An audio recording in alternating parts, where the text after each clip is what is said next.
दिख रहा है ना? चलो अब आगे हम बात करते हैं। लास्ट टाइम हमने पढ़ा था हेल्थ एंड हीलिंग, तो जिसमें हेल्थ और हीलिंग हम शॉर्टकट में बता चुके हैं।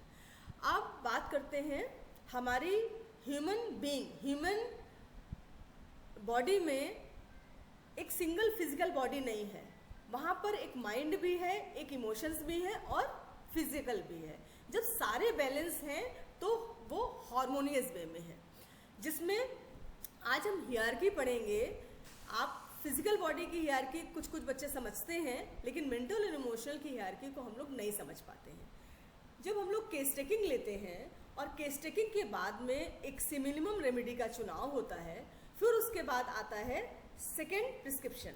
सेकेंड प्रिस्क्रिप्शन में हम पेशेंट का फॉलोअप करते हैं और उस फॉलोअप में जो सिम्टम्स हमने फर्स्ट टाइम लिए थे उनमें क्या इम्प्रूवमेंट हो रहा है, ये पेशेंट के प्राइमरी सिम्टम से हम सप्रेशन की डायरेक्शन में जा रहे हैं या क्योर की डायरेक्शन में जा रहे हैं, इसको समझना बहुत ज़रूरी है। सिर्फ फिजिकल लेवल पर ही नहीं, हमें अपने मेंटल और इमोशनल लेवल पर भी समझना होगा कि हमारा डायरेक्शन पॉजिटिव वे में है, सप्रेसिव वे में है या क्यूरेटिव वे में है।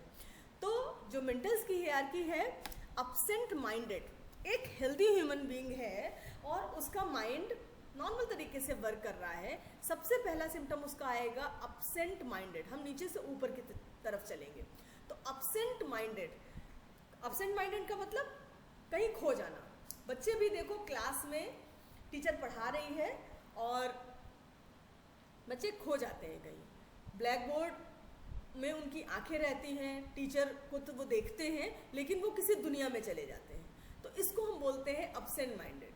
कई बार महिलाएं किचन में खाना बना रही हैं और वो दूसरी दुनिया में चली जाती, खाना पूरा बन जाता है और वो कुछ सोच रही हैं। कई बार हम लोग बात करते करते हम अपने अलग दुनिया में चले जाते हैं, इसको बोलते हैं अपसेंट माइंडेड। जब पेशेंट अपसेंट माइंडेड से भुलक्कड़ होने लगे, आपको वो मेंटल सिम्टम बताए कि अब मैं भूलने लगी हूँ या मैं भूलने लगा हूँ, इसका मतलब डिजीज सप्रेस्ड हो गई। या आपके पास पेशेंट फॉरगेटफुलनेस के साथ आया और नेक्स्ट विजिट में आपने देखा कि हाँ अब कुछ चीज़ें याद रहती हैं, सब कुछ नहीं भूल रहे हैं, लेकिन अब हम कहीं खो जाते हैं, इसका मतलब हम क्यूरेटिव वे में जा रहे हैं।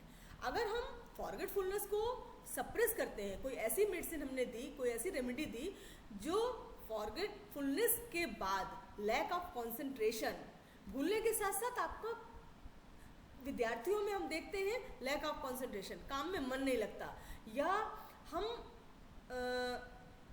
ध्यान इधर उधर भाग जाता है। कंसंट्रेशन, अपसेंट माइंडेड एक चीज को छोड़ के किसी एक चीज में खो जाना। और डिफिकल्ट कंसंट्रेशन का मतलब है कि कभी इस प्लेन से उस प्लेन पे, उस प्लेन से उस प्लेन पे आप डाइवर्ट हो रहे हैं, इसको बोलते हैं हम लैक ऑफ कंसंट्रेशन।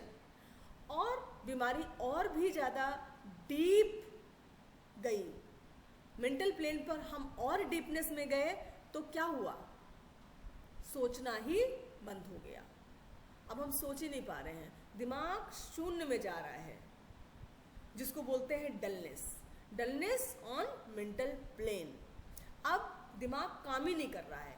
आपने देखा इसके पहले दिमाग एक्टिव है, या खो जा रहा है या कुछ भूल जा रहा है, कुछ सामान लेने गए, फ्रिज खोला, याद ही नहीं आया क्या लेने आए थे, फिर ध्यान देंगे क्या लेने आए थे हम। ऐसा महिलाओं के साथ बहुत होता है।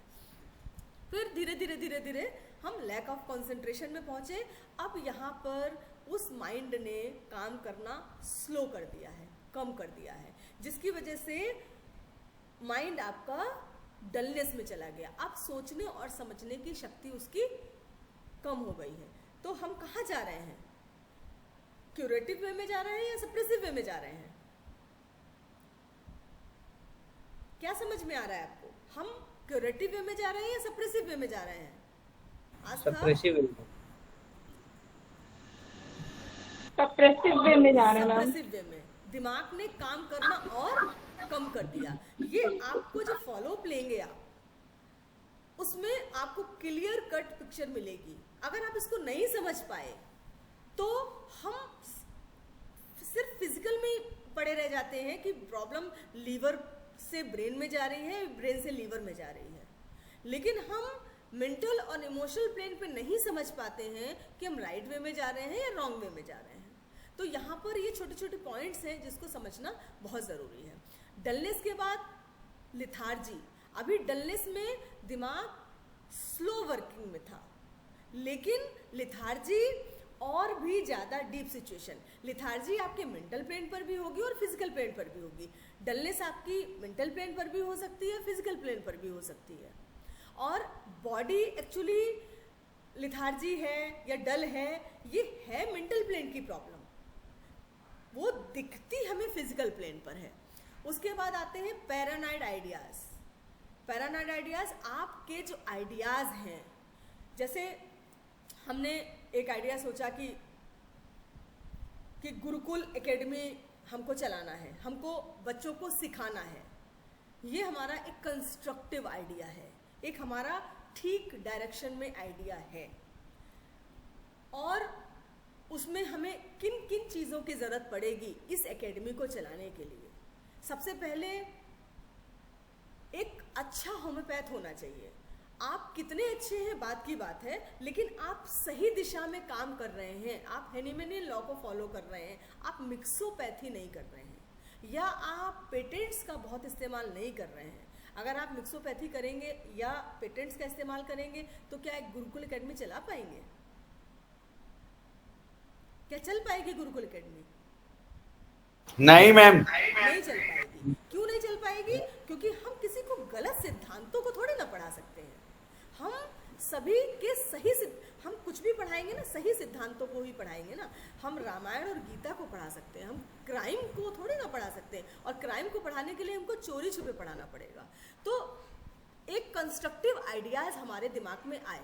अब हमें स्टूडेंट्स की ज़रूरत पड़ेगी, वो भी उस तरीके के स्टूडेंट्स। देखिए, मुझे एक चीज़ समझ में आई। पहले मुझे समझ में आता था कि होम्योपैथी करने वाले शायद शॉर्टकट सबको चाहिए, लेकिन अब मुझे समझ में आता है कि नहीं, स्टूडेंट्स को अच्छी होम्योपैथी चाहिए, पर कंफ्यूज्ड हैं, पता नहीं है क्या करें। इतना सारा क्वेश्चन है दिमाग में, या इतनी सारी चीज़ें चल रही होती हैं जिनका सही से सवाल और जवाब नहीं मिल पाता, इसलिए स्टूडेंट कंफ्यूज होता है। और भाग्यशाली है कि हम एक होम्योपैथिक डॉक्टर हैं, लेकिन दुर्भाग्य है कि हम उन लॉस को समझ नहीं पा रहे हैं। बहुत सिंपल शॉर्टकट है, चाहे कितनी भी कठिन बीमारी आ जाए, आपको चुनाव करना है सिमिलम का ही।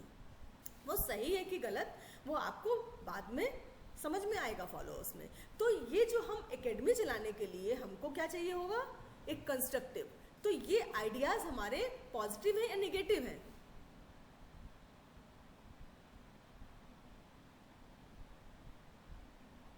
कोई एक जना जवाब। पॉजिटिव है। पॉजिटिव। तो जब पॉजिटिव है तो हम बीमार हैं या हम हेल्दी हैं? Healthy healthy. और यही हमारे आइडियाज अलग तरीके से बिखरने लगे।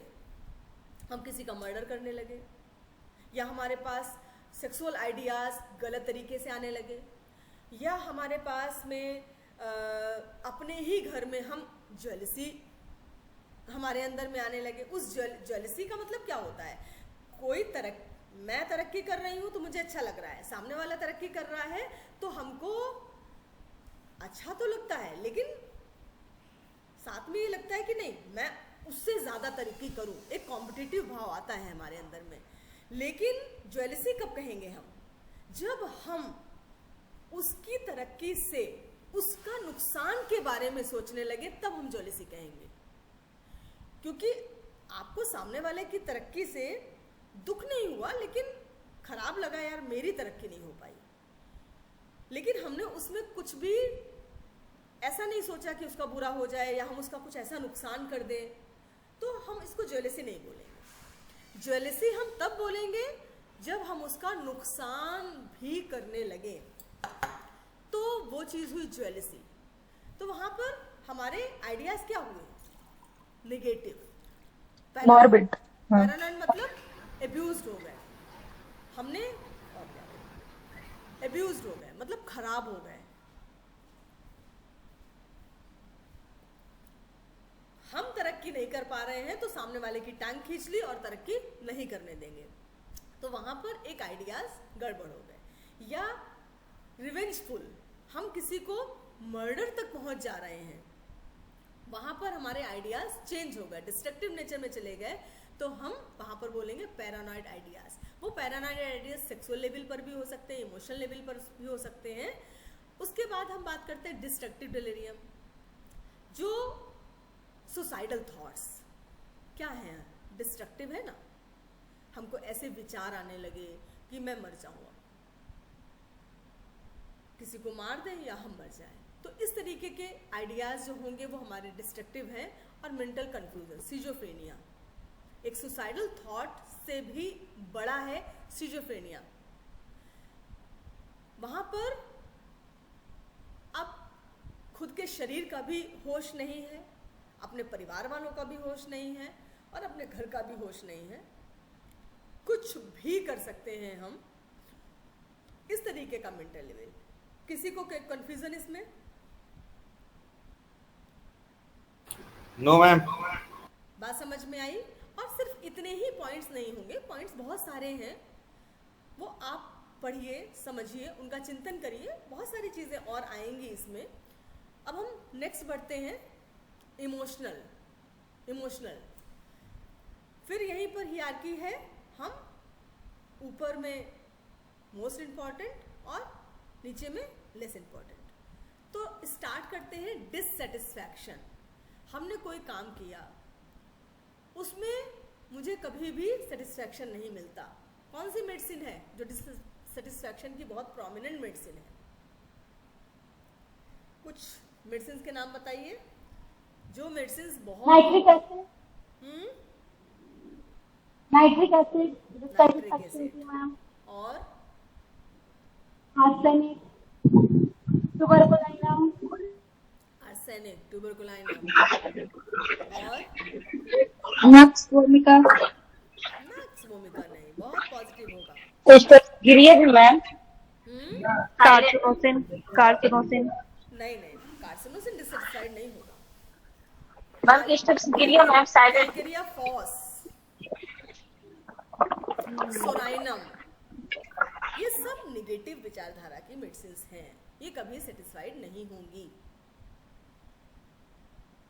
कैलकेरिया फॉस के बच्चे को आप कितने खिलौने दे दीजिए, एक दे दीजिए तो उसको फेंक के दूसरे के लिए रोने लगेगा। तो dissatisfaction, is primary theme of emotional. जब हम इसको पहले डिससेटिस्फाइड हुए, डिससेटिस्फाइड अपने कैरियर में भी संतुष्ट ही नहीं है, कितनी भी तरक्की कर लिए संतुष्ट नहीं है। देखिए, एक होता है एम्बिशियस एक पॉजिटिव डायरेक्शन में है, वहाँ पर हमने जो मिला वो बहुत अच्छा है लेकिन हमें और बहुत आगे बढ़ना है, एम्बिशियस। डिससेटिस्फैक्शन का मतलब हुआ कि जो मिला हम उससे खुश ही नहीं हैं। तो ऐसे लोग क्या होंगे? हमेशा चिढ़ते ही रहेंगे, हमेशा परेशान ही रहेंगे, संतुष्ट ही नहीं होंगे, खुश ही नहीं होंगे, हमेशा एक इरिटेबिलिटी। तो डिससेटिस्फैक्शन कहाँ कन्वर्ट हुआ जा करके? इरिटेबिलिटी में। वो इरिटेबल हो गया और उसको गुस्सा बहुत ज़्यादा आने लगा। तो नाइट्रिक एसिड और आर्सेनिक, ट्यूबरकुलाइनम का गुस्सा कैसा होता है? भयंकर होता है ना, डिस्ट्रक्टिव हम आएंगे और आगे। अभी वो इरिटेट है, हर किसी से गुस्सा है, चिढ़े जा रहा है। आर्सेनिक का गुस्सा बहुत प्रोमिनेंट होता है। कई बार हमने आर्सेनिक को गुस्से पे दिया, हालांकि इतना इवन हम एंगर और इरिटेशन दोनों में अंतर होता है। एंगर होता है गुस्सा जो आया और शांत हो गया, जैसे बेलाडोना का कस के गुस्सा हुआ, तोड़फोड़ मचाई और फिर वो शांत हो गया। और इरिटेबिलिटी तो कभी शांत होती ही नहीं है, वो हर समय चिड़ ही करता रहेगा। नाइट्रिक एसिड, आर्सेनिक तो बहुत ही प्रोमिनेंट मेडिसिन है। और यही इरिटेबिलिटी कहाँ जाके कन्वर्ट हुई? घबराहट में, एंजाइटी। अब आप आर्सेनिक की पिक्चर को थोड़ा समझिएगा। एक आर्सेनिक के साथ में एग्जाम्पल देके बता रही हूँ, हालांकि हम यहाँ पर आर्सेनिक को नहीं पढ़ा रहे हैं, हम यहाँ पर एक व्यक्तित्व को पढ़ा रहे हैं, है ना। तो वही डिससेटिस्फैक्शन, ज़्यादा डिससेटिस्फैक्शन हुआ तो वो सप्रेस होकर के कहाँ पहुँचा, इरिटेबिलिटी में। वही इरिटेबिलिटी सप्रेस होकर के एंजाइटी, एंजाइटी के बाद फोबियाज, दुनिया भर के डर से लगने लगे। पहले घबराहट बेचैनी हुई, उसके बाद एक फियर ऑफ डेथ डेवलप हो गया। सिर्फ फियर ऑफ डेथ नहीं, दुनिया भर के डर, कभी जानवर से डर, सांप से डर, हम टीवी में भी सांप नहीं देख पाते हैं। कीड़े मकोड़े आ जाए तो हमको डर लगने लगता है। जरा सा गैस फंस गया सीने में, हार्ट अटैक का डर लगने लगा। सुई से डर लगता है, कीड़े मकोड़े से डर लगता है, ऊंचाई से डर लगता है, दुनिया भर के डर। और वही डर एंग्विश में बदल जाते हैं। गुस्से का एक और बड़ा रूप है एंग्विश।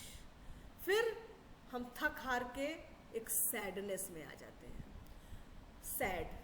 सैडनेस में हम सबसे जुड़े हुए तो हैं, लेकिन अंतरात्मा से हम बहुत दुखी हैं। सैडनेस समझते हो आप? अंदर से सेटिस्फैक्शन नहीं है तो सैडनेस। देखिए, सेटिस्फैक्शन अभी नहीं है, लेकिन एक स्टेज के बाद जाकर के सैडनेस आएगा। तो ये आप क्या समझ रहे हैं, एक वाइटल फोर्स की जर्नी भी समझ रहे हैं ना।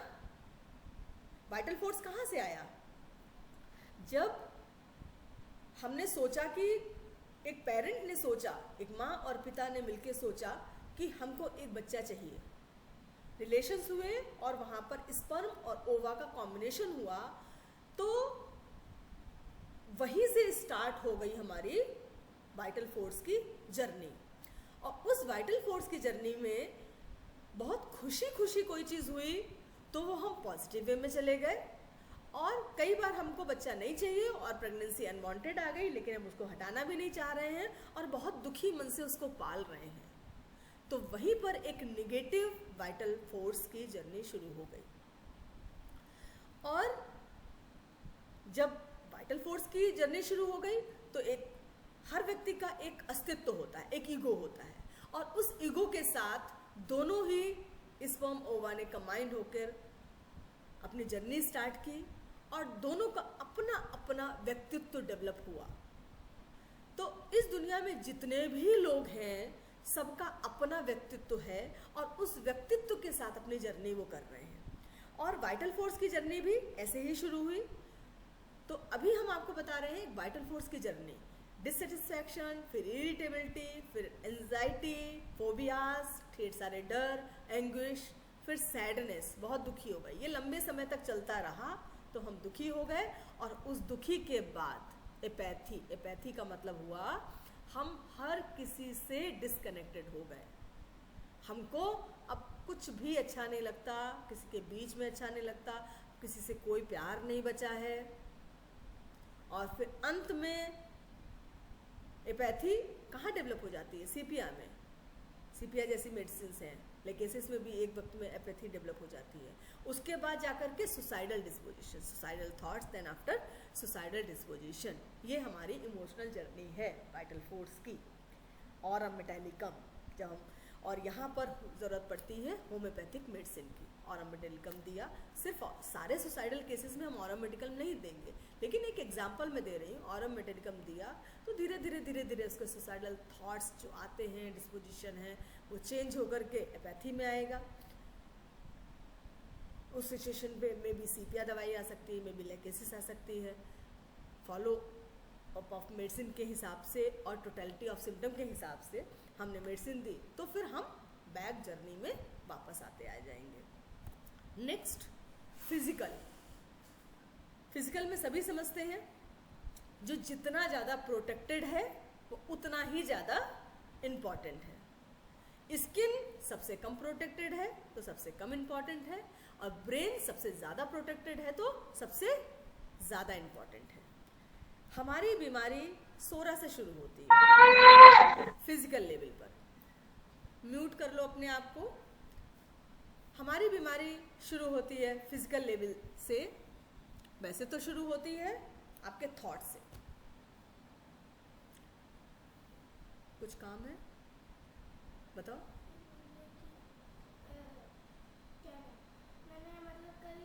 हमको डिस्टर्ब नहीं करो, हम क्लास कर रहे हैं, जाओ। हमारी जर्नी तो, बीमारी की जर्नी तो स्टार्ट होती है एक थॉट से। जब हमारा थॉट गड़बड़ हुआ, वो थॉट कैसा भी हो सकता है, किसी के बारे में हम गलत सोच सकते हैं, कोई दुख हो सकता है, कोई मनी लॉस हो सकता है, एम्बिशन लॉस हो सकता है, कोई झटका लग सकता है, कोई इलेक्ट्रिक शॉक लग सकता है, कोई दुर्घटना घट सकती है, फेल्योर हो सकता है, कोई भी थॉट हमारे मन में आ सकता है। उसी के साथ साथ अगर हमने उसको पॉजिटिव रह करके नॉर्मल कर लिया तो वाइटल फोर्स वहीं का वहीं ठीक कर लेगा और आप हेल्दी कंडीशन में बने रहेंगे। लेकिन अगर हम उस फेज से निकल नहीं पाए तो हम बीमारी की दिशा में बढ़ेंगे और धीरे धीरे धीरे धीरे वो फंक्शनल बीमारी हमारे फिजिकल बॉडी पर दिखाई देने लगेगी। और जब सोरा स्टार्ट होता है स्किन से, हैनीमैन सर कहते हैं कि सोरा बिगिंस फ्रॉम स्किन। जब स्किन में प्रॉब्लम आया तो सबसे पहले बीमारी स्किन पर ही आई, हम उसको सप्रेस करते हैं।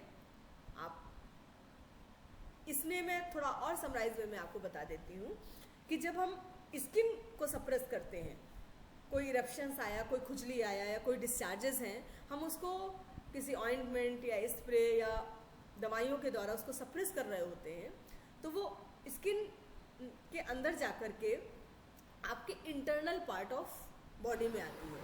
जैसे आपको गैस बनना स्टार्ट हो जाएगी, या फिर आपको कब्ज की शिकायत रह सकती है, या आपको जुकाम हो सकता है। उसके बाद जब उसको हम सप्रेस करते हैं तब जाकर के मसल्स पे प्रॉब्लम आती है। जब मस्कुलर प्रॉब्लम को सप्रेस करेंगे तो बोन डैमेज होगा। बोन को सप्रेस करने के बाद आपके वाइटल ऑर्गन्स में किडनी के ऊपर लंग्स के ऊपर लीवर के ऊपर इंडोक्राइन, फिर हार्ट, फिर ब्रेन। ये हमारा एक प्रोसेस होता है जिसके मैम म्यूट हो गया आपका। अच्छा, ओके म्यूट हो गया। पूरी बात सुनाई दी या नहीं?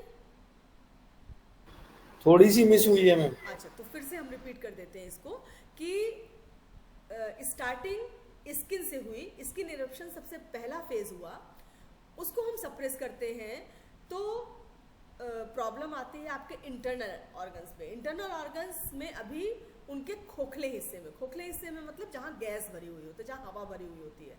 जैसे इंटेस्टाइनल इनर वॉल, इंटेस्टाइन अभी डिस्ट्रक्ट नहीं होगी, इंटेस्टाइन इन्वॉल्व नहीं होगी, लेकिन उसका इनर वॉल इन्वॉल्व होगा। इनर वॉल का मतलब जैसे गैस बनने लगेगी या कब्ज रहने लगेगा या दस्त रहने लगेंगे। लेकिन जब हम उसको सप्रेस करें, या जुकाम रहने लगेगा या खांसी रहने लगेगी, कान में इरिटेशन हो सकता है, आंखों में खुजली हो सकती है। उसके बाद जब वहाँ पर सप्रेशन होगा तो मसल्स में प्रॉब्लम आएगी, आपके मस्कुलर पेन। जब पेशेंट बताता है ना कि हमको हड्डी की प्रॉब्लम है, आपने दवाई दी और दवाई से हड्डी का दर्द ठीक हो गया, लेकिन ये दुख रहा है, तो आपको पूछना पड़ेगा ये हड्डी में दुखन हो रही है या मांसपेशियों में?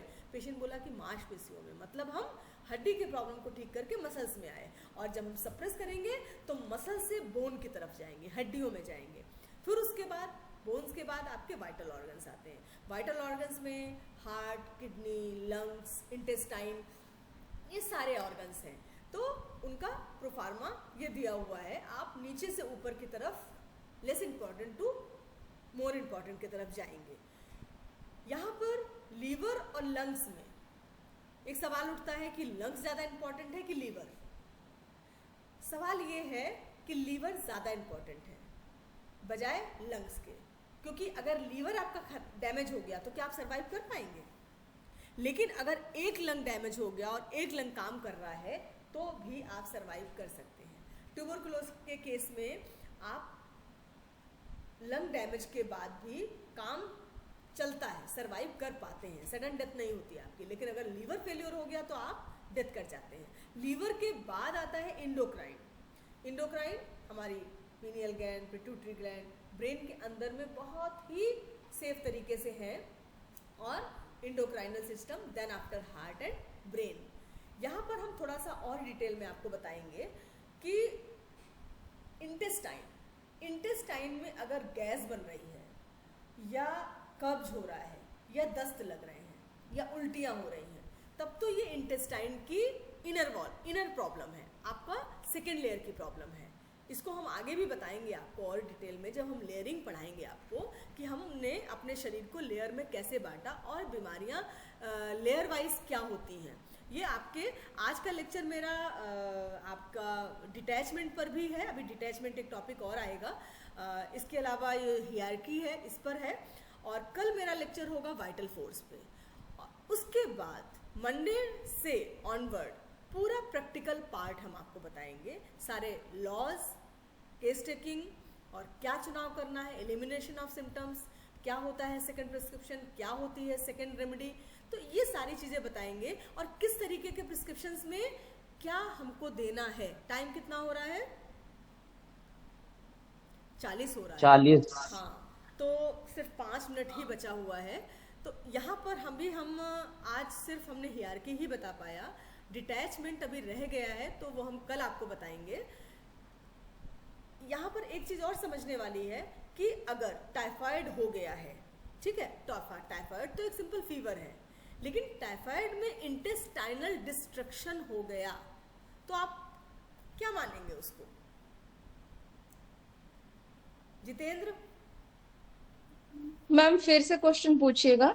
सवाल ये है कि टाइफाइड हुआ और उसमें इंटेस्टाइनल इरोजन हुआ, इंटेस्टाइनल डीके हुआ, रप्चर हुआ, तो वहां पर हम क्या प्रॉब्लम मानेंगे उसको? किस लेवल पर आएगा वो केस? वाइटल ऑर्गन होगा या हम उसको सिंपल कब्ज के ही दायरे में रखेंगे? नहीं ma'am, vital organ vital organ. तो इसलिए टाइफाइड एक बहुत ही डेंजरस प्रॉब्लम है। टाइफाइड का केस जब आपके पास में आता है, आपके पास में सिंपल टाइफाइड नहीं आएगा, कई सालों से रिकरेंट टाइफाइड, क्योंकि इकलौते आप डॉक्टर हो जो रिकरेंसी ऑफ टाइफाइड को क्योर कर सकते हो। तो वहाँ पर बहुत केयरफुल रहने की ज़रूरत है टाइफाइड फीवर में, क्योंकि इंटेस्टाइनल रप्चर होता है, वहाँ पर ऑर्गन इन्वॉल्व हो गया। तो हम किडनी, लंग्स, लीवर, ये हमारी फिजिकल ऑर्गन्स हैं। अब next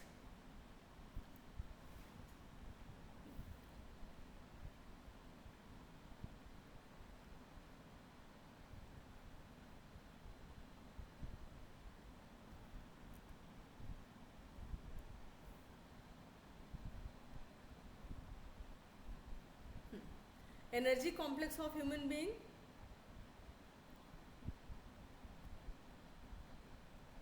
state of detachment of human body. अब डिटैचमेंट क्या है? हम लोग सपना देखते हैं, नींद में जाते हैं और सपना देखते हैं। सपने में हमको कई बार आता है कि पेशेंट आके बोलता है कि पूरी रात सपना ही चलता रहा, हम सोए ही नहीं।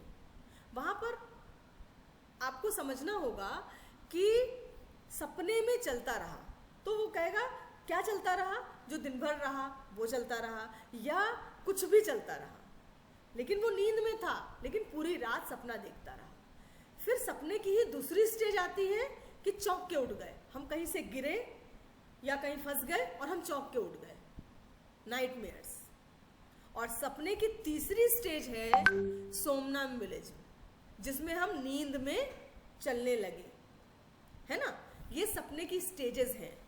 तो आपके पास पेशेंट आया कि सोमनाम्बुलिज्म के पेशेंट तो कम आएंगे आपके पास, कुछ एक आध दो आएंगे, लेकिन सोमनाम्बुलिज्म किसी को है, उसके बाद वो बोले कि हमको नींद में चौंकने लगे हैं, हम डर जाते हैं नींद में या आँख खुल जाती है, तो ये दवाई देने के बाद सोमनाम्बुलिज्म ठीक हुआ और उसका चौंकना, नाइटमेयर्स या डरना या रोना बढ़ गया।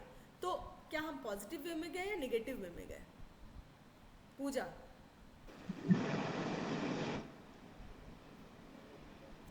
सोमनाम्बुलिज्म। मैम हेलो, हाँ बताओ। मैम आपकी आवाज कट गई।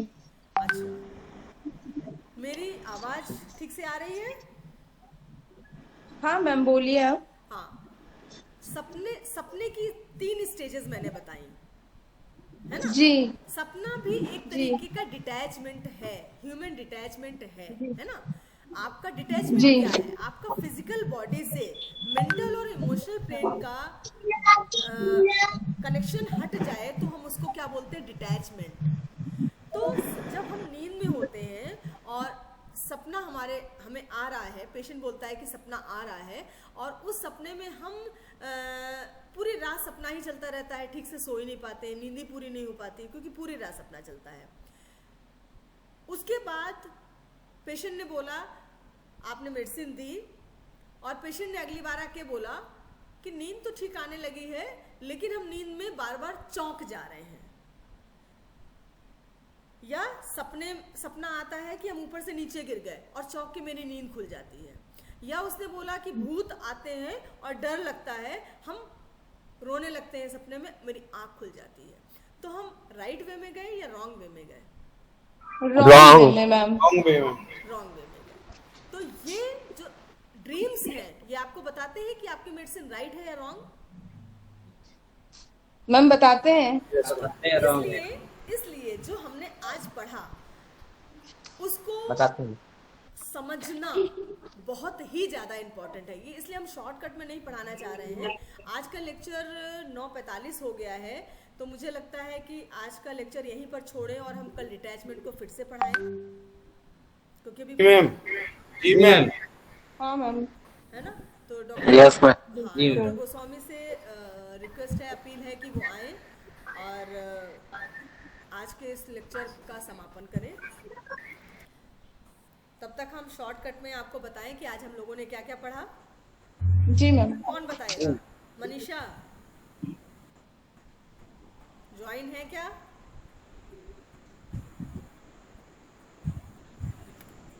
Yes ma'am. क्या समझा आज के लेक्चर में? हेलो। हाँ, 2 मिनट में पूरा लेक्चर रिवाइज कर जाओ।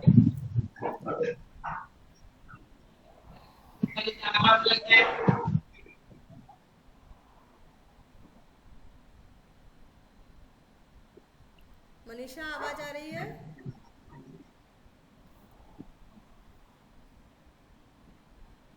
अनुभा?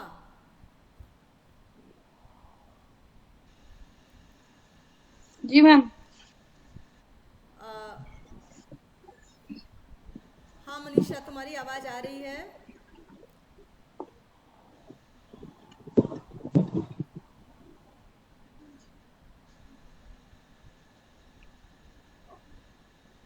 कौन बताएगा? अनुभव स्टार्ट करो। आज Yes. का पूरा लेक्चर रिवीजन करो। मैम हमने शुरू किया hierarchy of levels of human being. उसमें हमने पहले मेंटल प्लेन समझा। मेंटल प्लेन में हमने मोस्ट इम्पोर्टेंट सिम्टम से लेस इम्पोर्टेंट सिम्टम की तरफ गए, जिसमें हमने पढ़ा mental confusion, destructive delirium, paranoid ideas, delusion, lethargy, dullness, lack of concentration, forgetfulness and absent minded.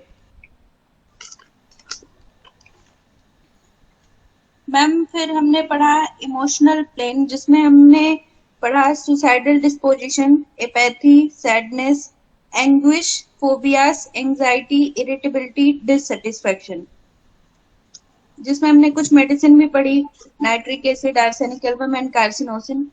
फिर हमने पढ़ा फिजिकल प्लेन। फिजिकल प्लेन में हमने समझा कि हमारी बॉडी में जो भी परेशानियां होती हैं वो कौन से ऑर्गन से शुरू होती हैं और किस ऑर्गन तक बढ़ती चली जाती हैं अगर हम उनको सप्रेस करते हैं, जैसे skin, muscle, bone, kidney, lung, liver, endocrine, heart and brain. Ma'am जब भी हम अपनी स्किन पे किसी भी बीमारी को सप्रेस करते हैं तो हमारे इंटरनल ऑर्गन में जाती है, फिर वो हमें मस्कुलर प्रॉब्लम शुरू करती है, उसके बाद हमें बोन डिसीजेस होना शुरू होती है और वो डिसीज फिर हमारे वाइटल ऑर्गन को अफेक्ट करना शुरू होती हैं। फिर हमने पढ़ा state of detachment of human body, जैसे कि ड्रीम्स, जिसमें हमने ड्रीम की 3 स्टेजेस के बारे में पढ़ा। पहला स्टेज है जैसे कि पेशेंट बोलता है कि हम पूरी रात सपने ही देखते रह गए, हम सो नहीं पाए। दूसरी स्टेज होती है कि नींद में चौंक जाना या आंख खुल जाना या फिर नींद में रोना, और तीसरी स्टेज होती है नींद में चलना। उसमें stages of detachment of human body में dream, suspicious, delusion, suicidal disposition, coma, anesthesia, faintness, and somnambulism.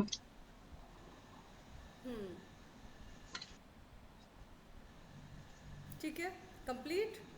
आज के किसी लेक्चर में किसी को प्रॉब्लम? No ma'am. ठीक है, मैम तो हम ठीक है। इस लेक्चर को, किसी को कोई सवाल? No ma'am. ठीक है, वो तो तो कोई हम सवाल। आज इस लेक्चर को यहीं पर समाप्त करते हैं। तो हमारे साथ सभी दोहराएंगे। सर्वे भवन्तु सुखिनः, सर्वे सन्तु निरामयाः, सर्वे भवन्तु सुखिनः सर्वे सन्तु निरामया पश्यन्तु मा पश्यन्तु चलिए, आज के इस लेक्चर का हम समापन करते हैं। सभी को शुभ रात्रि। और किसी को कोई भी दिक्कत होती है मुझसे पूछ सकता है।